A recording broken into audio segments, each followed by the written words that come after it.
सवाल ये कि देश को मनमोहन नीति चाहिए या फिर मोदी नीति। कांग्रेस के नेता जयवीर शेरगिल हमारे साथ हैं, श्रीकांत शर्मा बीजेपी से हमारे साथ हैं, प्रोफेसर वी उपाध्याय हमारे साथ हैं, इकोनॉमिस्ट हैं आईआईटी दिल्ली से, विजय सरदाना हमारे साथ हैं, इकोनॉमिस्ट हैं, वो इस वक्त हैदराबाद से हमारे साथ इस चर्चा में शामिल हैं।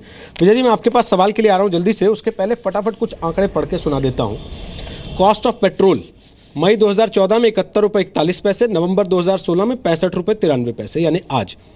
कॉस्ट ऑफ डीजल मई 2014 में 56 रुपये 71 पैसे, नवंबर 2016 में 54 रुपये 71 पैसे यानी आज। देश का फॉरेक्स रिजर्व 21 लाख करोड़ रुपए मई 2014 में और 25 लाख करोड़ रुपए नवंबर 2016 में यानी कि आज।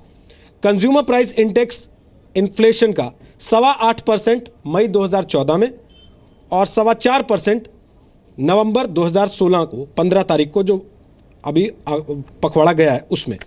Wholesale price based index based inflation मई 2014 में 6% और नवंबर 2016 में 3.39% यानी कि आज।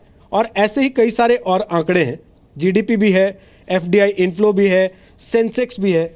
और साथ ही हमारी एक दर्शक है मधुलिका काक, उन्होंने देखिए एक स्टार्टअप है सब्जी घर भेज देता है जो आपके, उन्होंने दाम के लिए लिस्ट भेज दी है। टमाटर 31 रुपये किलो है और दाल की भी उन्होंने भेजी है साथ में स्नैपशॉट। तुअर दाल 130 रुपये किलो और दूसरी एक दाल जिसका नाम नहीं मैं देख पा रहा हूँ वो 120 रुपये किलो। तो वो दामों पर सवाल खड़ा कर रही हैं जो पिछले 1 घंटे की चर्चा में सामने आए हैं। क्या आपको लगता है विजय सरदाना कि डीमोनेटाइजेशन का विरोध करने में आंकड़ों को भी इन्फ्लेट करके रखा जा रहा है और वो इन्फ्लेशन विपक्ष कर रहा है या सरकार कर रही है? और ये इन्फ्लेशन बढ़ाने वाला है, देखिए घटाने वाला नहीं है। देखिए ये फ़र्क पड़ता है कि आप आंकड़ा कहाँ से ले रहे हैं। आप होलसेल मंडी से ले रहे हैं, आप ऑर्गेनाइज मंडी से ले रहे हैं। मैं ये कहता हूँ कि एक छोटा सा सवाल है कि जब हमने ऑर्गेनाइज्ड रिटेलिंग चालू की थी एफडीआई के हिसाब से, कहा था कि बड़ी कंपनियों को ऑर्गेनाइज्ड रिटेलिंग में आना चाहिए था, तब ये दलील दी गई थी कि महंगाई कम होगी। आज किसान को वही 10-12 रुपए मिल रहा है, लेकिन ऑर्गेनाइज्ड रिटेलिंग में वही चीज़ आज 60-70 रुपए मिल रही है। तो क्या ऑर्गेनाइज्ड रिटेल की जो पॉलिसी सरकार लाई थी कांग्रेस सरकार, क्या उससे महंगाई कम हुई? तो मेरा ये कहना है कि आंकड़ों के साथ अगर हम खिलवाड़ करेंगे तो बहुत सारी चीज़ें निकल के आएंगी। हर पॉलिसी पे आप क्वेश्चन उठा सकते हैं, हर आंकड़े के ऊपर आप उंगली उठा सकते हैं। मुद्दा ये नहीं है, मुद्दा ये है कि क्या जो कार्रवाई हो रही है क्या इसको और स्मूथ बनाया जा सकता है। मेरा निवेदन वही आता है कांग्रेस से कि आपने इस देश में सबसे ज़्यादा राज्य किया, आपके पास सबसे बड़ा एक्सपीरियंस है, आपको पता है देश इस समय एक कठिनाई से निकल रहा है, आम आदमी को दिक्कत हो रही है। आपके सुझाव क्या हैं? हमने सुझाव तो कोई नहीं देखे आपसे कि आप ये कर दीजिए प्रॉब्लम सॉल्व होगी, ब्लैक मनी भी नहीं आए साथ में और जनता की समस्या का समाधान भी हो जाए। कोई भी सुझाव देने को तैयार नहीं है, उंगली उठाने के लिए हर आदमी तैयार है। मेरा सिर्फ निवेदन है, टाइम कम है, इस समय मैं डिटेल में नहीं जाना चाहूँगा, लेकिन मेरा ये कहना है कि ये कार्रवाई है, आम आदमी भी परेशान है, किसान भी परेशान है, लोग भी परेशान है, लेकिन उम्मीद ये है सबको कि ये देश बदलेगा, ये देश सुधरेगा। और हम ये कहते हैं उम्मीद पे दुनिया कायम है। तो अगर ये उम्मीद पे अगर दुनिया कायम है और देश का भविष्य अच्छा है तो कष्ट लोग उठा रहे हैं। मेरा निवेदन विपक्षी पार्टियों से ये है as a citizen of India कि प्लीज सुझाव दीजिए, इस देश की समस्याएं कम कैसे हो, हमें उसकी जरूरत है। उंगली तो कोई भी उठा लेगा, उसमें एजुकेशन की जरूरत नहीं है। ठीक है, वो तो अनाड़ी आदमी भी उंगली उठा लेगा, उसमें एक्सपीरियंस आदमी की जरूरत नहीं है। ठीक है, आपके एक्सपीरियंस का देश को क्या फायदा मिला, मैं अपोजिशन से ये पूछ रहा हूं। ठीक है, उपाध्याय जी जल्दी से, आपको क्यों लगता है कि डीमोनेटाइजेशन देश को बर्बादी की तरफ ले जाएगा? नहीं, जैसा आप देख रहे हो कि अभी तक कुल मिलाकर के 1.5 लाख करोड़ पैसा, नया पैसा, रुपया उसमें इकोनॉमी में आया है। ये 2 महीने की तैयारी से आया है।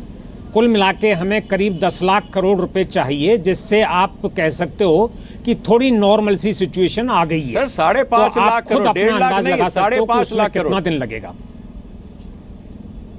नहीं, 5.5 लाख करोड़ तो लोगों ने जमा कराया है। आप नया पैसा कितना आया इकोनॉमी? नहीं सर, और एक और बात है, चेंज ओवर जो भी नया पैसा आया है वो भी लोग दबा के बैठ गए। नहीं, हम नए पैसे की बात कर रहे हैं। हम कह रहे हैं कि कुल मिला के नया रुपया कितना इकोनॉमी में आया है और वो करीब 1.5 लाख करोड़ है।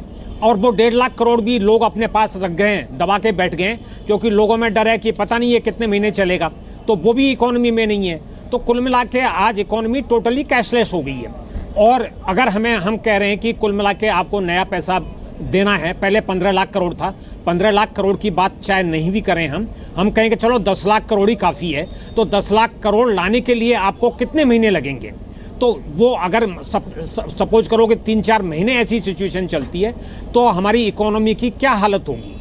लोग बेरोजगार हो रहे हैं, लोग जो काम करने आए हैं शहरों में, शहरों से वापस जा रहे हैं, लोग अपना इलाज नहीं करा पा रहे हैं, शादियां नहीं करा पा रहे हैं, कितना छोटा बिजनेस है उसको कितनी दिक्कत आ रही है हर जगह। प्राइस हेज की बात छोड़ो, प्राइस हेज का बात तो थोड़ा बाद में पता चलेगा, अभी तो डिमांड ही नहीं है सिस्टम में, तो प्राइस हेज बढ़ने वाली बात तो अभी शायद नहीं दिखेगी, और सप्लाई भी नहीं है। तो अभी तो कुछ ऐसी स्थिति आ रही है कि बहुत ही अनसर्टेनिटी है सारी इकोनॉमी में, तो दोनों सप्लाई डिमांड दोनों ही कम है, तो प्राइस के बारे में क्या कहा जाए। तो कुल मिला के बात यह है कि सुझाव भी कोई क्या दे, प्रिंटिंग प्रेस जितना प्रिंट करेंगी उतना ही कर पाएंगी, तो सुझाव देने से भी कुछ नहीं निकलने वाला। तो कुल मिला के आपने एक ऐसी स्थिति पैदा कर दी है जिसका कोई इलाज भी नहीं दिख रहा 3-4 महीने तक। तो कब तक ये ऐसी स्थिति चलेगी? तो या तो सरकार कुछ और रियायतें दे और थोड़ा सा अलाउ करें कि इधर उधर पुराना पैसा काम लिया जा सकता है, इस हद तक लिया जा सकता है। आज करने वाली है 10 दिन और समस्या बढ़ती जा रही है, कम से कम 2-3 महीने तो ऐसा लगता है कि आज करने वाली है। 10 दिन और ऐलान हो जाएगा। मैं जल्दी से 2 कमेंट चलते लेना चाहता हूं, समय से ओवर हूं, केवल 2 कमेंट लूंगा जयवीर से और श्रीकांत से, बहुत छोटे। श्रीकांत, क्या सरकार कुछ और तेजी लाएगी? क्योंकि बहुत जगह लोगों को दिक्कत हो रही है, ये बात सच है, इसको आप नकार नहीं सकते। निश्चित रूप से रोहित जी, हम जितने प्रयास कर सकते हैं उससे भी कहीं ज्यादा प्रयास सरकार कर रही है। युद्ध स्तर पर प्रयास हो रहे हैं कि आम जन को कम से कम दिक्कत आए। मैं अपील करूंगा कि ये धर्म युद्ध है, भ्रष्टाचार और अपराध के खिलाफ जनता पेशेंस के साथ, दिक्कतों के बावजूद भी सरकार के साथ खड़ी है। विपक्ष से आग्रह करेंगे कि देश के विकास के लिए, हमारे आने वाली पीढ़ियों के उज्जवल भविष्य के लिए अफवाह मत फैलाइए, गुमराह मत करिए लोगों को, बल्कि सरकार के साथ खड़े रहिए। इससे आपका और आपकी पार्टी का भी भविष्य उज्जवल होगा। ठीक है, लास्ट कमेंट जयवीर शेरगिल, थोड़ा छोटा रखेंगे तो अच्छा रहेगा, प्लीज। रोहित जी, पहले तो मैं आंकड़े एपीएमसी से लेता हूं, किसी दर्शक से नहीं लेता। दूसरा, बैरल की प्राइस सर दुकान से ले लीजिए ना, घर के बाहर दुकान होगी आपके भी, मेरे भी है सर, 71 और 65 रुपए। एक मिनट रोहित जी, मुझे टोकिए ना, मैं आपको नहीं टोक रहा। वर्ल्ड बैरल के प्राइस से आज पेट्रोल की प्राइस 55 रुपए होनी चाहिए थी। और तीसरा, मैं भारतीय केजरीवाल जी तो 2014 में कह रहे थे 30 में दिला देंगे, हमारी सरकार बना दो। और ऐसे तो हर आदमी जिसको सत्ता में नहीं होता वो हर चीज सस्ती बेचने को तैयार रहता है, और कुर्सी पे आते ही सब कुछ महंगा कर देता है। सर आप लोगों ने भी 150 रुपए के प्याज खिलाए सर इस देश को, रोहित जी, आप क्यों भूल जाते हैं?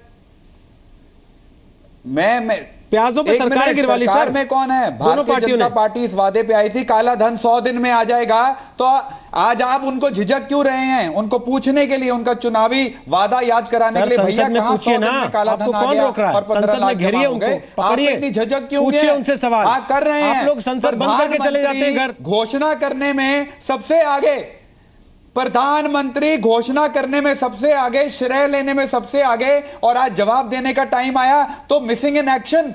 वाह, ये लोकतंत्र है। हम भी 70% जनता के प्रतिनिधि हैं, पूरा विपक्ष मिला के, कोई हमें ऐसे बाईपास नहीं कर सकता। आपने घोषणा खुद की, आप जवाब भी खुद देंगे। 23 नवंबर का दिन याद करा दूं, 2009, अरुण जेटली ने बोला था संसद में खड़े होके कि अगर प्रधानमंत्री संसद में ना आए और ना बोले तो ये देश के लिए बहुत बुरी परंपरा है। तो मेरा निवेदन है, अरुण जेटली ये सलाह अपने दोस्त प्रधानमंत्री नरेंद्र मोदी को भी दे दें कि भाई साहब, मैंने ये प्रवचन किया था 2009 में, अब आप भी सुन लीजिए। समय खत्म हो गया है।